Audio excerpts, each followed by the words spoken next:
В Санкт-Петербурге в эти дни продолжается Международный экономический форум, который сопровождается для нас знаковыми соглашениями.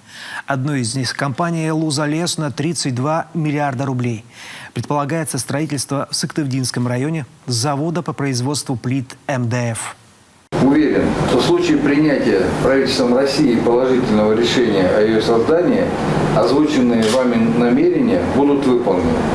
А это вложение не менее 32 миллиардов рублей инвестиций и создание свыше 1200 новых рабочих мест.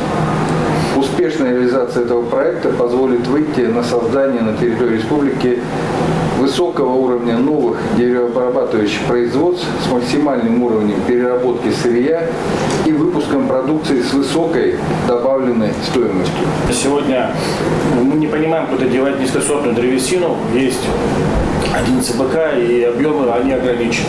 И наша компания готова участвовать для себя в новом, это строительстве завода плит МДФ, для того, чтобы мы могли использовать низкосортную древесину на территории Республики Коми.